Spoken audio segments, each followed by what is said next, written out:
Terdapat rang undang-undang baru pekerja platform yang akan memastikan mereka dalam golongan ini akan dapat perlindungan yang sewajarnya, tetapi kenaikan harga ini mungkin tak trickle down to the platform workers. Bahagian yang diterima dari platform operator masih sama. Tak tahu. Alamak! Anda belum tahu lagi kan? Jadi di situ kami melihat bahawasanya sekarang ni penting untuk kita memberikan perlindungan. Bila dah jejak CPF launch tu, nanti dah tolak CPF lagi turun. Jadi pendapatan yang kita bawa pulang tu in cash itu berkurangan lah. Kalau kita lihat sebenarnya duit tu bukan pergi ke tempat lain, still go back to him di dalam CPF lah. Selamat kembali ke satu lagi episod Notape. Saya Natasha Mustafa dan hari ini kita akan bincangkan tentang pekerjaan, khususnya bagaimana mereka yang bekerja dalam industri gig ataupun platform workers akan dapat bantuan. Selalunya pekerjaan ini dianggap sebagai unconventional disebabkan faedah yang mereka menerima. Tapi sekarang terdapat rang undang-undang baru pekerja platform yang akan memastikan mereka dalam golongan ini akan dapat perlindungan yang sewajarnya dan menikmati faedah seperti pekerja biasa. Sebelum kita introduce tetamu-tetamu kita, saya nak introduce lah co-host saya hari ini. Beliau adalah Irma Kamarudin, koresponden Berita Harian. Apa khabar? Alhamdulillah, khabar baik Natasha. Terima kasih kerana sudi mengundang saya ke rakaman podcast kali ini. Of course. Jadi saya rasa topik hari ini memang dah hangat dibincangkan di Parlimen baru-baru ini dan banyaklah perkara positif untuk pekerja gig kita ni. Betul. Okay, saya actually banyaklah dah tahu kan. Tapi saya rasa lebih baik kita serahkan kepada pakar yang ada hari ini. Alright. Dengan itu, sebenarnya bersama kami di studio adalah Mayor Majlis Pembangunan Masyarakat CDC South East dan Pengarah NTUC, Encik Fahmi Aliman. Apa khabar Encik Fahmi? Alhamdulillah, baik semua. Assalamualaikum. Khabar semua? Waalaikumsalam warahmatullahi. Dan seharusnya bila kita cakap tentang pekerja gig, mesti adalah wakil lah kan? Jadi bersama kita hari ini adalah Muhammad Syafiee Abdullah, Exco bagi Persatuan Pejuang Pengirim Nasional NDCA. Apa khabar Cik Syafiee? Assalamualaikum semua. Selamat datang semua dan saya rasa sebelum kita get into the details sebelum Syafiee menceburi industri pekerja gig ni pada 2021 saya dengar lah. Anda sebenarnya pernah memegang pekerjaan sepenuh masa, betul tak? Ya, sebelum ni saya bekerja 22 tahun dalam anggota tetap Angkatan Bersenjata lah. Okay. Jadi saya berhenti untuk tukar kepada penghantaran makanan supaya saya lebih dapat menyokong keluarga dan numpukan lebih waktu untuk mereka lah. Tapi selalunya bila kita cakap tentang pekerjaan yang berseragam ni, selalunya orang fikir macam quite stable lah Tapi kenapa anda pilih untuk beralih kepada pekerjaan ini? Anak saya yang paling tua tu special. Jadi perlu lebih tumpuan. Jadi isteri saya tidak boleh cope. Jadi saya fikir ada waktunya saya berhenti untuk membantu isteri saya lah, untuk fokus pada anak-anak. Okay. Mungkin if you don't mind sharing apa yang dihadapi anaknya? Autisma lah. Berapa ramai anak anda? Saya ada 3. Jadi yang paling tua je lah yang autisma. Tapi isteri saya kadang terasa tertekan lah. Jadi saya terpaksa berhenti untuk tumpukan lebih waktu untuk membantu dia lah. Saya dengar ini adalah antara isu ataupun sebab lah yang ramai yang memilih untuk meninggalkan pekerjaan sepenuh masa kerana mereka dapatkan masa yang lebih luas dan basically they get to choose bila mereka dapat kerja dan flexibility lah. Flexibility-nya penting Jadi diorang jadi bos sendirilah, betul tak? Betul. OT on time on target. Betul. Betul juga. Okay, jadi kalau kita lihat pada data Kementerian Tenaga Manusia, pekerja platform ni sebenarnya membentuk kira-kira 3% daripada tenaga kerja Singapura. Tapi 3% tu pun 3% nampaknya kecil, tapi jumlahnya ramai lebih daripada 70,500 pekerja platform yang berada di Singapura sehingga tahun lalu lah datanya. Dan daripada jumlah ini 22,200 adalah pemandu teksi, 33,600 adalah pemandu kereta sewa private Irma dah ada semua data dah. Dah Betul. saya tak Of cakap course lah. lah. Kita buat siasatan Confirm. betul. Ya, Confirm. betul-betul. Dan juga dalam 15,000 lah pekerja penghantaran gitu Natasha. Betul. Ya, Jadi betul. maknanya macam apa yang Cik Fahmi kongsikan tu, golongan tu agak besar. Agak Sekarang ni pun lagi saya rasa lagi bagus lah dengan rang undang-undang pekerja platform ni. Ia yang akan berkuat kuasa tahun depan. Golongan ni akan menerima lebih banyak faedah lah Saya. kan. Antaranya termasuk CPF contribution, pampasan kecederaan di tempat kerja dan juga lebih banyak wakil lah kan. Jadi mungkin kita nak ajukan soalan kepada Betul. Cik Fahmi. Sebenarnya petang ni. dah jawab semua dah. Dah cover dah semua. Tak ada. Of course kita ada lagi nak dapatkan jawapan dari Cik Fahmi. Betul. Banyak soalan yang perlu kita tanyakan Cik Fahmi hari ini. Okay. So Cik Fahmi, bagaimana rang undang-undang baru ni yang baru dibahaskan di Parlimen ni akan membantu pekerja platform seperti Cik Syafiee? Sebenarnya kalau kita lihat daripada data yang tadi Irma katakan tahun 2023 tahun lepas 70,500 pekerja. Sebenarnya ramai tu. Jadi kerana kita lihat bahawasanya pekerjaan sekarang di Singapura ni pun dah telah evolve bertukar. Ramai pekerjaan seperti tradisional yang regular punya kerja mungkin tak sebati dengan pekerja kita. Seperti yang dikatakan Cik Safi tadi, mungkin ada keperluan di rumah dan seterusnya. Jadi di situ kami melihat bahawasanya sekarang ni penting untuk kita memberikan perlindungan atau pertolongan secara wang juga kepada pekerja-pekerja ini. Kalau kita lihat sebenarnya pekerja platform ni sebenarnya dia grey area tau. Tak tahu dia bekerja sendiri atau dia bekerja dengan syarikat tersebut. Sebab dia tak ada, mereka tidak ada kata untuk macam mana dia punya rates, macam mana dia punya payment. So it's the grey area. Jadi di situ dengan adanya rang undang-undang ini kita dapat membantu mereka. Yang pertama ialah seperti adanya PWA Platform Workers Association. Itu pada saya adalah terbaik kerana ini memberikan mereka satu suara untuk mereka meluahkan kalau ada masalah-masalah pekerjaan, disputes ke, di mana kalau di tempat kerja yang biasa mereka ada union dan seterusnya. Tapi dengan ada rang undang-undang ini mereka dapat memberikan maklum balas atau kerisauan kepada organisasi ini seperti PWA ni untuk menolong mereka mencari fairer payment terms kalau ada disputes ke dan seterusnya. Jadi saya syorkan lah agar semua yang dalam bidang platform workers ni, yang gig worker juga dapat berkecimpung dalam PWA ni, insyaAllah. Yang kedua ialah CPF yang tadi Natasha dah katakan. Sebenarnya kalau kita lihat pekerja biasa tu, tiap-tiap bulan dia dapat 37% daripada CPF. 17% daripada syarikat, 20% daripada employee sendiri. Jadi dengan ada rang undang ini kita akan secara bertahap-tahap daripada tahun depan sampai tahun 2029 kita akan naikkan mereka pekerja gig untuk membayar CPF secara bertahap lah sampai 20% tahun 2029 dan platform operator akan juga membayar tahap juga sampai 17% dalam tahun 2029. Jadi ada tempoh untuk mereka sesuaikan Betul. keadaan dan Jadi diri. yang bagusnya kerana kalau Safi tadi nanti akan jelaskan, sebenarnya mereka pun akan perlu menokok CPF setiap bulan juga. Sebanyak 10%. 10%. 10%. Jadi di sini tahun depan pemerintah akan memberi 2% lagi. Jadi tokokannya adalah 12.5%. Macam bonus lagi tu. Jadi itu diberikan. Dan juga daripada platform operator, tokokan akan diberi 3.5%. Jadi secara bertahap kita akan melihat pekerja platform ni akan mendapat CPF yang mereka boleh gunakan untuk beli rumah, Medisave dan retirement edukasi jugalah. Jadi di situ saya rasa ini adalah satu cadangan atau satu arah yang lebih baik di mana pemerintah bersama dengan Labour Movement kita telah mendengar kata-kata atau concerns daripada platform worker. Dengan adanya kita mendengar dan melihat apa yang terbaik kita boleh lakukan, kita dapat meluluskan rang undang-undang ini. Jadi nampaknya terdapat banyak juga plus point yang dikongsikan oleh Cik Fahmi daripada macam CPF contribution yang akan membantu pekerja-pekerja ini hingga ke pampasan yang mereka boleh menerima lah sekiranya ada kecederaan ke apa. Dia macam sama dengan pekerja-pekerja biasa di office. Sekarang kita nak dengar daripada wakil pekerja gig pula.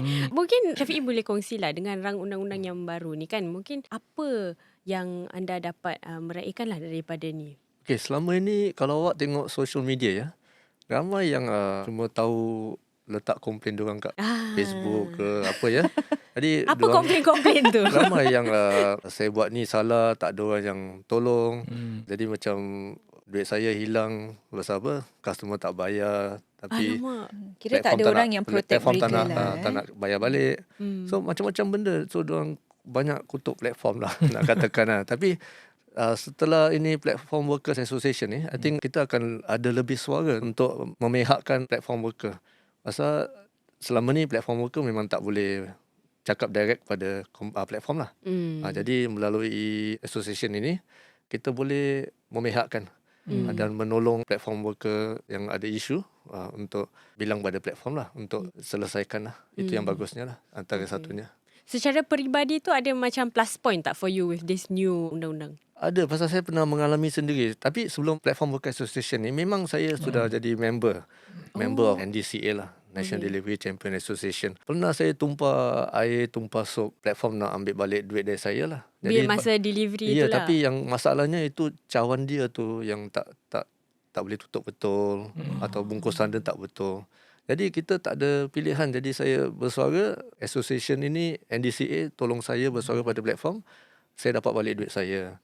Ada lagi juga yang ada yang pakai saya punya license plate. Saya PAB rider lah, assisted bicycle rider, power assisted.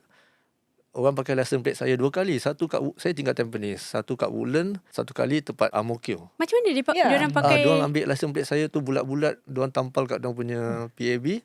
Jadi setiap kali insiden ini berlaku, 4 saman letter datang dari LTA. Tapi bukan saya yang lakukan itu. Itu nak katakan jenayah. Jadi saya bersuara pada association ini untuk bantu. Dan selepas bantu, semua saman letter for every case drop. Jadi memang ini important. Kalau pasal saya tak boleh contact LTA terus pasal ini masalah. Jadi ini antaranya asosiasi ini akan tolong bersuara untuk saya lah kalau ada masalah seperti begini lah. Ya. Tapi tak sangka yang you pula terkena kerana Boleh pula orang curi your license plate. Saya consider diorang tipu lah. Pasal diorang nak langgar undang-undang. Diorang ambil license plate bulat-bulat tu, diorang tampal kat diorang. Tapi jadi diorang boleh langgar lah apa undang-undang yang dibentangkan oleh dia government common lah. lah. Common. Something common. Something new Betul. Dah banyak berlaku kat orang lain jugalah. Shout out kepada mereka yang buat macam tu. Jangan buat macam tu. Jadi ini sebabnya persatuan ni penting untuk mewakili pekerja. Betul. Okay, kita nak tahu juga Encik Syafiee, sepanjang anda bekerja sebagai pekerja platform ni, pernah tak anda mengalami kecederaan? Okey, saya pernah mengalami kecederaan selama 4 tahun 3 kali. Tapi 3 setiap kali? kali kecederaan tu, saya bilang diri saya teruskan kerja. Saya cakap dengan diri saya, berluka-luka pun saya cakap, okey tak apa, saya akan teruskan kerja. Besok pagi saya akan bangun, saya akan kerja seperti biasa. Pasal pada saya kalau kita hilang satu hari tak kerja tu, memang pendapatan kurang. Terjejas lah. Apa yang jadi? Kenapa sampai boleh terluka-luka? Jatuh, orang lalu depan kita terlalu mendedak. Jadi kita terpaksa break gitu. Jadi besoknya bila saya bangun, terus dia punya sakit tu datang. Terus saya tak boleh kerja. Jadi tak boleh kerja sampai 2 minggu pun. Jadi masalahnya ada asosiasi ni, saya menyesal tidak claim dari apa yang dibentangkan oleh asosiasi ini untuk kecederaan inilah. Saya menyesal dan selama ini tak ada kecederaan lagi. Tapi setiap kali saya nampak kecederaan, saya akan cari itu rider. Saya akan pergi kat dia, saya akan bawa dia ke NDCA ni untuk NDCA tolong bantu dia dapatkan pampasan kecederaan ini. Jadi ini agak important kerana seperti saya, setiap kali 2 minggu tak kerja. Berapa banyak tu mungkin kehilangan? Kehilangan nak katakan $2,000. Wow. 2 minggu? 2 minggu 2 gitu. minggu $2,000. Maybe dalam setakat itu agak. Jadi macam gitu hilang je. Tak ada duit masuk terus. Aduh. Ya. Jadi sakit lah. Tapi secara peribadi anda memiliki insurans atau tidak? Saya cuma beli dari platform untuk sementara ni dengan ada insurans dari government itu je lah. Ya. Basic Basic lah. je lah, ya. So tak, dia punya coverage tu okay ke? Okey, tapi cuma seperti saya cakap, saya fikir saya boleh kerja esoknya, tapi cuma esoknya jadi 2 minggu tak boleh kerja. Jadi saya menyesal yang saya tak pergi jumpa doktor, tak ambil MC.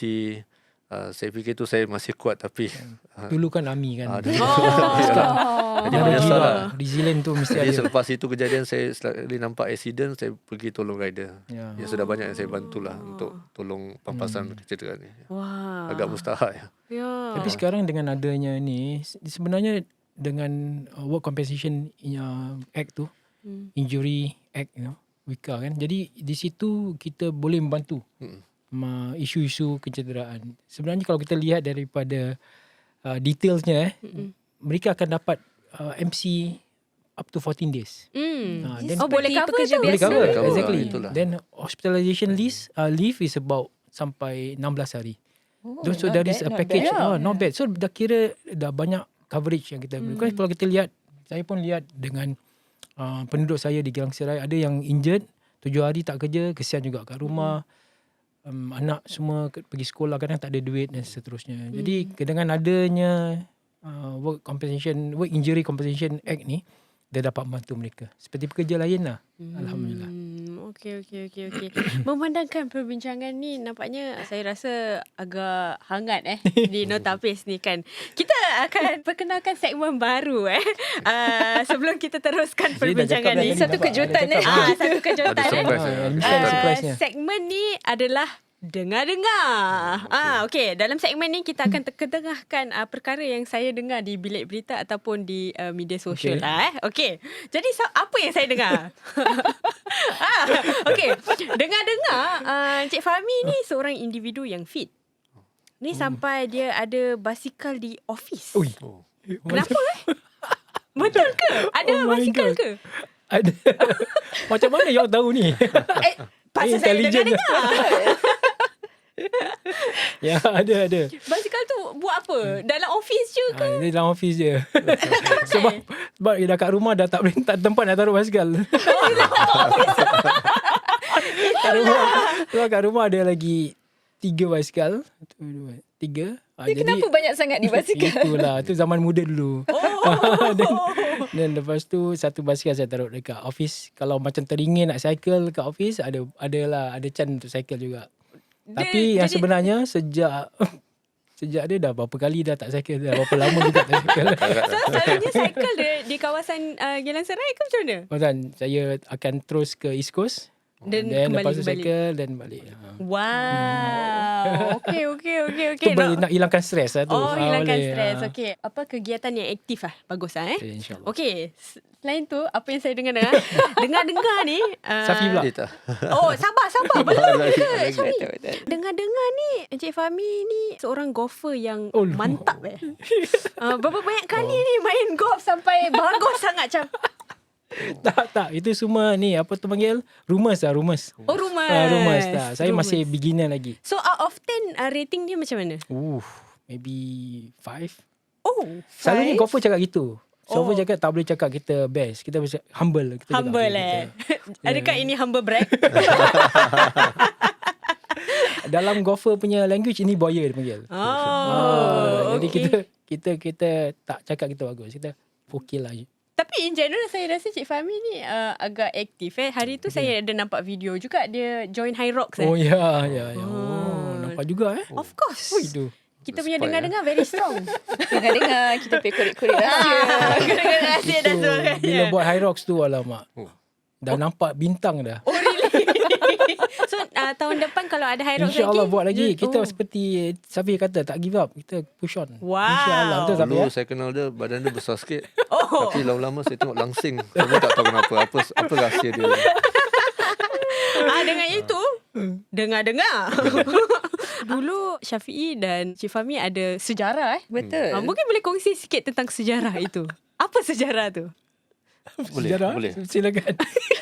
Dulu kita bersama di Angkatan Senjata. Dia bos saya lah. Ex-bos saya. Oh really? Jadi dia pangkat officer, saya pangkat encik. Jadi kita saling menyokong dalam role kita lah dalam Dia senang Cik kata Fahmi saya dulu tu. macam mana? Dia bos baik, Dulu. bos garang macam mana? Garang tapi baik, approachable. Itu yang bagus dia, approachable. Okey. Ni dah rancang sebelum you guys masuk kan sebenarnya. Okey. Tapi pergi kepada soalan-soalan gig workers pula Saya dengar certain platform yang kalau kita gunakan kadang-kadang dapat either order lagi cepat ataupun ride yang lebih cepat, betul tak? Tak semestinya algoritma dia berubah. Setiap hari tak sama. Tapi ada hari yang sama macam Selasa slow, Oh. Monday cepat. Jadi macam itu kita sebagai full timer kalau tahu hari-hari yang mana yang kita patut bekerja, mana yang bagus, gitulah. Jadi tapi setakat itu semua platform ada algoritma dia sendiri. Macam ini platform jauh tapi harga tinggi. Ini platform tak dekat tak jauh tapi harga tak bagus sangat. Begitulah. Tak sangka kita boleh dapatkan macam scoop yang menarik. Inilah segmen dengar-dengar Nanti kalau kita punya tetamu-tetamu lain, watch out Betul. Okay, Segala rahsia akan dikorek. Betul. Must be prepared Ya, of course. Jadi berbalik kepada perbincangan kita ni, kita sudah berbincang tentang signifikan rang undang-undang ni dan juga impact kepada pekerja gig. So saya nak tanya Syafiee pula lah, sebagai exco di NDCA ni, pastinya baru-baru ni anda telah bertemu bersama ramai orang dalam pekerjaan ini. Apa mungkin macam maklum balas lah daripada mereka? Banyak menyokong tapi mereka bimbang yang harga semakin turun. Kerana dulu setiap berapa bulan tu harga turun. Tapi sekarang harga tu setiap berapa minggu turun. Itu Sorry, yang kebimbangan. harga tu Commission. apa? Oh, commission. Harga yang kita Okey, hantar okey, makan okey, tu, okey. apa yang kita dapat tu, harga makin menurun. Jadi itu yang kebimbangan bila dah jejak CPF launch tu, nanti dah tolak CPF lagi turun. Jadi pendapatan yang kita bawa pulang tu in cash itu berkurangan lah. Ya. Boleh kongsi tak macam secara purata lah berapa banyak dia turun? Seperti saya mula 4 tahun lalu, memang saya boleh dapat $8, $7.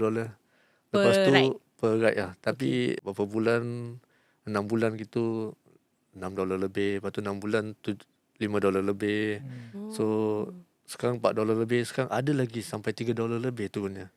Jadi nampak Lebih dari setengah, ekonomi luar makin naik, barang makin mahal. Tapi kita banyak tak mengerti kenapa harga boleh turun gitu. Tak mencukupi untuk nampung hidup ekonomi Singapura lah gitu. Selain daripada isu mungkin kekurangan take home money tu kan, apa lagi prihatin yang Ya, mereka ada prihatin pasal kalau untuk mendapat pendapatan yang sama seperti dulu, ramai yang bekerja lebih lama.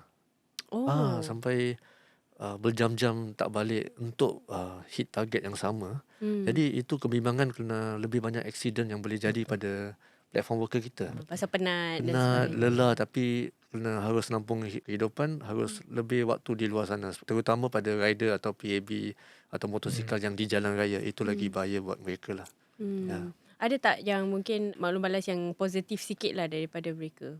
Yang positif itu yang pasal CPF tu. Mereka mengalukan kerana banyak yang tak ada mencukupi untuk persaraan dan untuk perumahan juga. Jadi itu yang dialukan oleh ramai lah yang mau mulai CPF, tokokan CPF ni. Tapi yang platform workers ni, dia punya range agak luas. Ada yang muda, ada yang berusia ni. Yang lebih muda ni ada macam terfikir tak tentang macam wang simpanan CPF ni? Itu yang saya nak cakapkan. Saya pernah mengetuai banyak pekerja baru platform. Saya ajar cara selok-belok. Jadi mereka tak ada kebimbangan. Yang muda tak ada kebimbangan. Tapi saya risau satu je. Pasal saya sendiri selepas tentera Angkatan Bersenjata ni, saya fikir balik ini mungkin kerja sementara. Saya cek kerja baru Tapi makin lama kerana flexibility yang masa yang saya ada untuk keluarga tu, saya jadi senang dengan pekerjaan ini. Tapi saya bimbang kerana orang muda seperti dari politeknik saya ambil mereka terlalu selesa buat ini full time. Jadi pada saya macam kamu ada ambisi, kamu jangan tetap dengan kerja ni. Kerja ni tak ada, kerja platform ni tak ada macam masa depan. Seperti yang Cik Fahmi cakap, tak ada peringkat-peringkat, naik pangkat ni semua, tak ada future. Cuma it's just a work that you can get, boleh dapat untuk nampung kehidupan lah. Jadi saya cakap dia, kamu masih muda, mesti kerja yang busy. Saya selalu menasihatkan mereka sebelum mereka terjebak terlalu lama dalam platform ini sampai tua lah. Itu yang saya bimbang lah tentang masyarakat muda sekarang. Okay. Tapi dengan seperti anda katakan pelbagai cabaran, mereka kena kerja lebih lama dan sebagainya untuk dapatkan gaji yang cukup setiap bulan. Anda sendiri pernah terfikir tak untuk mungkin go for kursus latihan to upskill yourself and all that? Ada. Saya banyak masuk SkillsFuture punya courses. Even to SCTP, SkillsFuture Career Transition Program. Umur saya 40 lebih. Jadi itu sesuai untuk saya. Tapi kerana itu pendapatan saya banyak berkurang. Pasal kena luangkan masa Kena untuk luangkan masa ambil. malam untuk pergi kelas itulah. Dengan masa untuk keluarga pun berkurang lah. Jadi saya pernah gagal, pernah berhenti kursus itu. Tapi memang niat saya mau lanjutkan lah. Jadi saya harap tahun depan ada skim full time full time untuk mid-career people like me untuk sign up for full time study kat Poly ni semua dengan duit mempasan yang akan diberi up to 3,000 per month from what you draw. 50% of apa yang you kerja dululah. 50% akan diberi pada kamu untuk fokus on full time punya study kat full time Poly. I'm looking forward to that scheme bila dia akan launch tahun depan. Jadi itu pada saya macam anak muda ni, orang cakap saya masih muda. Jadi pada Muda saya sih, masih muda. Memang muda Jadi, lagi. The pada people need to saya know. platform worker banyak orang yang ada berpotensi.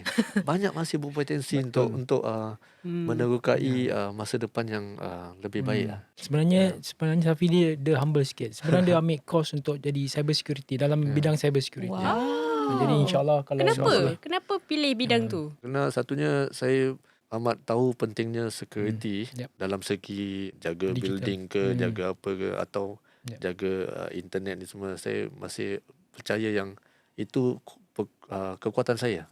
Dari Angkatan Bersenjata sampai sekarang itu kekuatan saya lah. Alhamdulillah. Itulah. Tapi nak tahu jugalah dalam kalangan kawan-kawan kerja platform you lah kan, apa cabarannya bila mereka ingin pilih satu kursus latihan tu, apa faktor yang mereka pertimbangkan dan juga how do they know which industry yang lebih sesuai untuk mereka? Okey, satunya platform ada platform yang beri tawaran dalam app mereka, aplikasi mereka yang mereka boleh lihat dan sign up untuk register untuk itu kursus. Banyak kursus yang ditawarkan. Tapi ada satu masalahnya yang kalau umur saya tak ada kisah pasal saya defunded oleh government 95% lah. Then balance is by SkillsFuture. So saya tak ada keluarkan satu sen pun. Tapi untuk yang generasi yang lebih muda, saya harap government boleh tolong kerana mereka harus keluarkan wang dahulu untuk memasuki certain courses yang mereka minat. Jadi itu yang beratnya kadang mereka fikir nak keluarkan duit tu. And a lot of this macam courses yang kita lihat ni, a lot of it macam diorang kata entry level dan sebagainya kan. Rasanya like, what do you think about it? Do you think dia memang entry level ataupun like susah? Because tadi you mention you pernah gagal kan? Okay, saya gagal kerana memang betul saya tak ada IT background.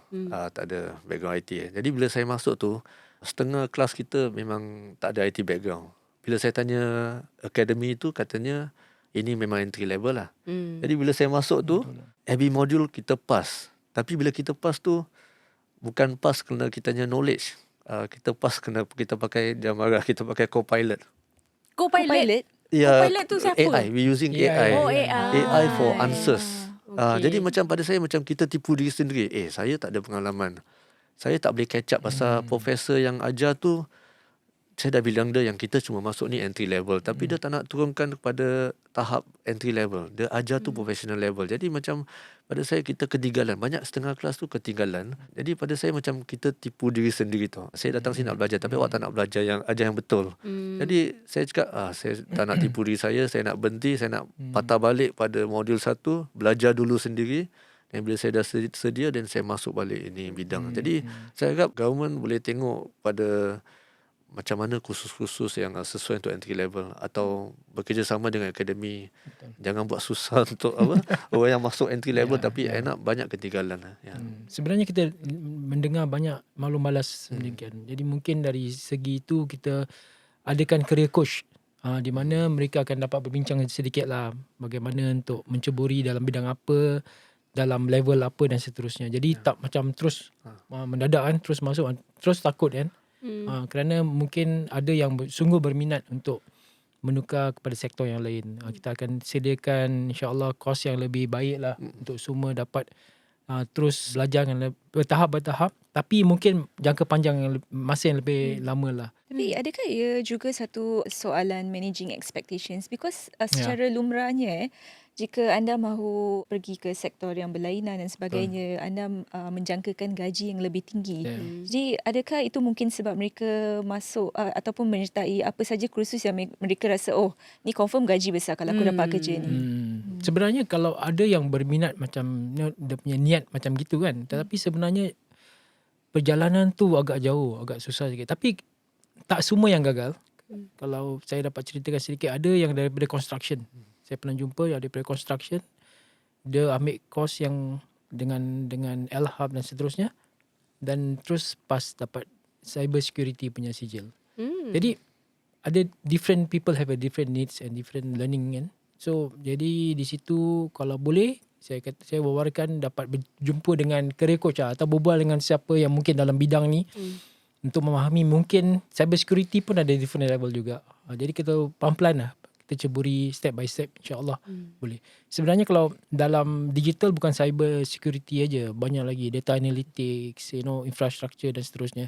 Kalau dalam care, banyak lagi. Kalau dalam green economy full lagi banyak. So ada banyak cabangan. Tapi yang penting minat.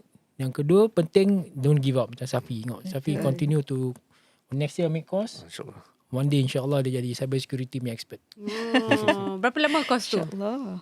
SCTP Skill Future Career Transition Program tu 6 bulan. Jadi setiap 3 malam tu mesti datang balik kat kelas lah. Okey. Semoga perjalanan itu dipermudahkan lah. InsyaAllah, amin. Kita doakan untuk anda. Okay, jadi memandangkan ada banyak prihatin pekerja platform kita ni. Dan apa yang sedang dilakukan NTUC untuk mendekati golongan ni lah supaya mereka lebih memahami perkembangan dalam sektor ni? Okay. Jadi sebenarnya kita ada NDCA yang kita katakan, kita ada MPHVA dan NTA. Sebenarnya association ni semua dah lama lah dalam bidang ini. Sebenarnya dulu ada 6 taxi punya organisasi kita dah gabungkan untuk membantu taxi driver dan jadi NTA sekarang ni. Jadi kalau kita lihat banyak work group yang kita set up untuk mendengar malu malas, isu-isu yang akan dibentangkan atau mungkin the teething problems bila kita launch this new law. Dan di situ NTUC bersama dengan association, bersama dengan PWA will continue to fight for the workers. So we need to see some transparency lah, di mana cost daripada CPF tu dan seterusnya tak shift kepada platform worker, tak shift kepada customer too much. It's balance lah. Jadi di situ NTUC bersama dengan MOM dan seterusnya kita akan pantau. Kita lihat, jadi bermakna it's a win-win situation for all lah. Jadi dapat CPF, they take home pay pun tak terlalu kurang sangat. Platform operator transparent, able to see and able to make sure that they can earn secara memadai dan seterusnya. Jadi di sini our labour movement will continue to look at it, insyaAllah. Dengan itu kita nak clarify a few statements.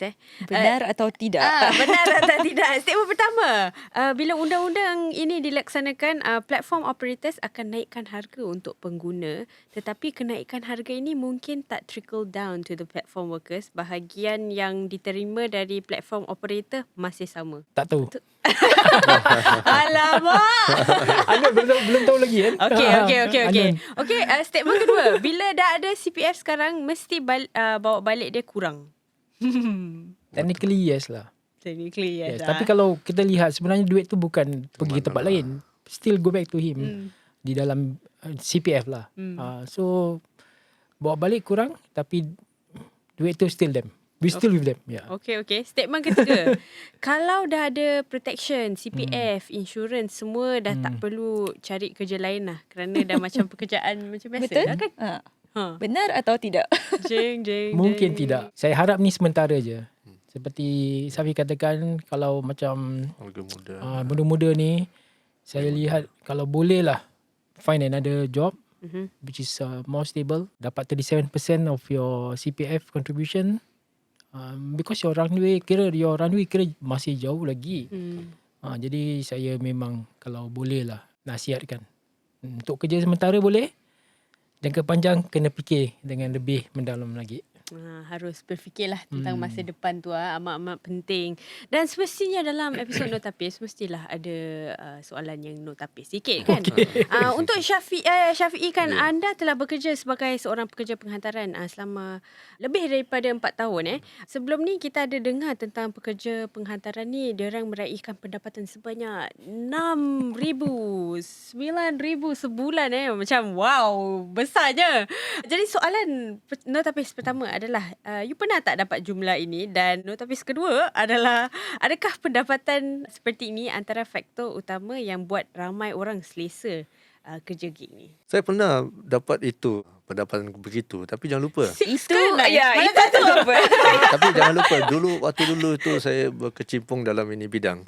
Saya tak ada siang, tak ada malam, orang kata. Macam isteri saya cakap, Yalah. tak payah balik lah. Jadi saya kerja, saya tak fikir balik sangat. Saya balik tu sekejap, tengok anak, makan, minum, okey saya keluar lagi. Lepas tu sihat waktu keluar dari angkatan senjata, sihat Masih lah. fit lagi Jadi balik anak dah tidur, keluar anak belum bangun. Jadi pendapatan itu tu pasal saya tunggus lumus, kerja long hours. Jadi banyak yang letak social media, aku earn this much. Tapi banyak kutuk dia. Tapi orang awam fikir yang wah, kerja platform ni memang banyak pendapatannya buat pulang. Tapi diorang lupa yang si dia ni tak pernah balik rumah, tidur luar. So pernah tidur luar ke? Pernah saya tidur luar. Pasal tak ada job, saya tunggu job malam. Sementara tu tak ada demand, saya tidur luar kat McDonald. Tunggu job masuk, bila job masuk saya langsung lagi. Jadi jangan lupa yang pendapatan tinggi ni yang orang yang ramai yang display kat social media ni. Orang awam mesti fikir yang kita kerja siang hari malam, tak balik. Kira tak ada live langsung lah Tak ada. Jadi itu yang kebimbangan yang kita ada ni. Orang muda tak pernah kerja, mereka lihat duit yang kita dapat ni, mereka tertarik. Itu yang masalahnya. Tapi jadi sebelum mereka terlupa tentang ambisi mereka, saya cadangkan sebelum kamu kena kerja tiap-tiap hari seperti saya ni, untuk mencukupi, jangan terlalu terjebak dalam bidang ini. Buat ini sementara kerja part time. Kamu teruskan pelajaran ambisi dan insya-Allah kamu akan dapat masuk bidang yang lebih dari ini. Kerana kalau saya biasa kerja seperti awam luar, saya tak akan dapat gini tinggi lah. Jadi jangan lupa, kita tinggi pasal kita tak pernah balik, tak pernah fikir keluarga. So maknanya untuk dapat ni kan, berapa jam you kena kerja? Saya pernah ada hari 24 jam. 24 jam? 24 jam. Saya, tak ada orang pernah jejak macam saya. Saya pernah, dulu waktu bagus, waktu 4 tahun lalu, saya kerja 48 jam tak balik. Saya teruskan 48 jam, 24 jam tu, Monday tu saya capai 100 job. Then second day saya make sure saya capai lebih dari 150 job. Tak pernah balik, always on the road. Tapi pernah saya terlelap tu pagi tu, besoknya pagi tu, saya terlelap, saya punya basikal tu jalan sendiri. Saya terbangun, nasib baik sebelum aksiden berlaku lah. Tapi itu waktu, ini bahayanya. itu bahayanya. Jadi saya pelan-pelan saya ubah. Sekarang pun saya pernah kerja 24 jam, tapi tak boleh tiap-tiap hari lah. Nanti isteri saya suruh tidur luar, susah dah. Bukan nak tidur luar, isteri suruh tidur luar. Jadi itu masalahnya. Orang-orang mesti fikir kita kerja pendapatan tinggi, tapi kita kurangkan waktu untuk keluarga, untuk kesihatan sendirilah. Itu yang penting kesihatan lah. Kesihatan. Kalau kerja terlalu lama pun sebenarnya tak bagus untuk mental juga. Betul. Dengan kesihatan yang lain, aksiden pun masih masalah tu. Jadi masalah besar pula, nanti 2 minggu tak boleh kerja. Betul juga. Tapi kita pun ada soalan notapis. Ni Cik Fahmi penyetan pula soalan notapis ni. Ingat Safi je tak? Tak ada. Tak boleh lari Cik Fahmi, mesti nak kena tanya juga. Okey, Cik Fahmi, selama ni kita tahu objektif utama pemerintah dan juga NTUC adalah untuk mendorong lebih ramai pekerja untuk terus upskill supaya mereka kekal relevan dalam konteks dunia hari ni yang banyak orang kata perkembangan teknologi dan sebagainya. Tapi dengan adanya protection, CPF, insurans lagi, it has kind of like make it, the gig job lebih attractive, Tidakkah ini akan menarik lebih ramai orang untuk lakukan kerja gig? Okay. Sebenarnya kalau kita lihat yang pekerjaan gig ni tak boleh tiada, mesti ada dalam kita punya sekarang punya konteks. So kerana itu kita perlu memberi perlindungan kepada pekerja tersebut. Daripada kita harapkan mereka bertukar sektor dan seterusnya. Kerana dah lama juga kita mewawarkan agar mereka bertukar sektor pekerjaan.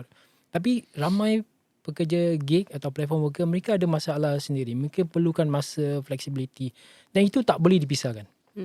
Jadi dengan itu kita perlu memberikan pemikiran untuk bagaimana untuk melindungi mereka. Bagaimana untuk memberikan mereka gaji yang lebih bagus. Bagaimana kita menggunakan platform operator tu untuk memberikan CPF pada mereka. Memberikan mereka perlindungan injury juga dan seterusnya. Jadi kerana itu penting. Kalau kita lihat daripada data, 3%, 70 over 1,000 of our workers actually are doing this job. Jadi kalau MOM atau kita NTUC tak melakukan sesuatu, kita rasa macam tak sedap lah. Tetapi kita tidak akan terus berdiam diri. Kita akan terus memberikan mereka option, jalur untuk mereka mencari pekerjaan baru. Terutama sekali yang muda. Kalau yang 40 ke atas tu, mungkin mereka dah balance. Dan mereka dah top up duit CPF, duit housing, mereka dah kira dah Ramai siapkan. yang mid career kan. Dia dah siapkan semua. Yang muda yang mungkin belum siapkan lagi. Jadi saya, seperti saya katakan, saya risau juga. Jadi dalam fokus area 4, di mana saya rajui, itu matlamat saya untuk terus membantu mereka yang pekerja sementara ni untuk mencari pekerja tetap dalam sektor yang membangun, dalam sektor yang lebih baik. Jadi mungkin insyaAllah mereka akan dapat pekerjaan yang lebih bagus di masa hadapan. Jadi itu matlamat memang sama. Kita tak akan berubah. Tetapi memandangkan pekerja gig ni dah makin ramai, kita perlu menolong mereka juga. Jadi kerana itu kami terus mendekatkan atau memberi rang undang-undang ini bekerja dengan MOM untuk membantu mereka. Di NDCA ada tak macam pendekatan dengan anak-anak muda ni? Jadi diorang banyak. Kita banyak buat roadshow. Saya sendiri ada community rider yang di daerah saya yang kita selalu outreach lah. Tapi ada masalahnya satu, tak banyak tahu tentang existence of adanya NDCA atau MTA atau MPHPA. Banyak tak tahu. Jadi lebih publikasi perlu untuk tahu wujudnya asosiasi ni. So saya harap tahun depan ni bila ada platform worker association ni, ramai yang tahu akan perlindungan yang akan ada lah.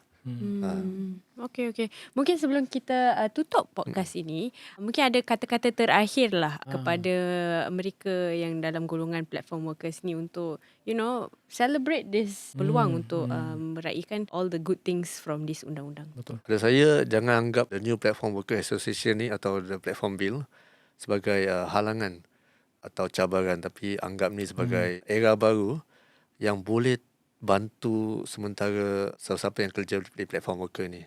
Dan lagi satu, jangan lupakan aspirasi kamu.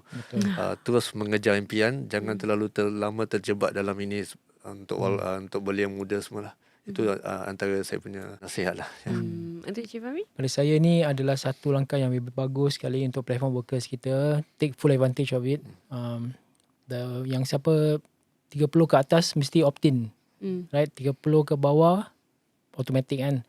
Yang 30 ke atas ni saya wawarkan mereka opt-in untuk mendapat CPF, full CPF contribution, dan juga ceburi dalam PWA, masuk dalam Platform Workers Association. Jadi boleh mendengar suara atau rintihan dan seterusnya.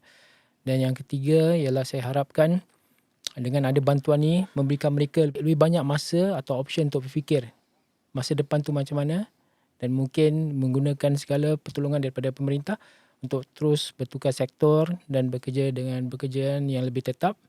Dan semoga mereka dapat terus progressively upskill themselves dan find a better job. Memang susah tapi tak mustahil, insyaAllah. InsyaAllah. Jadi banyak yang kita pelajari daripada podcast ini. Sekarang terdapat banyak sokongan untuk pekerja-pekerja platform, dan saya rasa ia lebih baiklah untuk mereka. Dan tapi ini adalah untuk sementara sajalah. Dia bukan untuk it's to encourage you to cari pekerjaan yang Betul. baru. Bukan long term career. Bukan lah, long term career Bukan lah. long term. Tapi buat masa yang mereka lakukan pekerjaan ini adalah bantuan kan Ya, dan betul. sokongan. So I'm guessing Cik Fahmi lepas ni banyak lagi kerja kena lakukan. All the best. All the best. Kena dekati semua pekerja platform InsyaAllah. segenap lapisan usia lah Betul. untuk menguar-war kepada mereka tentang perlindungan yang akan disediakan mulai tahun depan. Betul. InsyaAllah. Doa-doakan. InsyaAllah. InsyaAllah. Alright, dengan itu kita jumpa lagi dalam podcast seterusnya.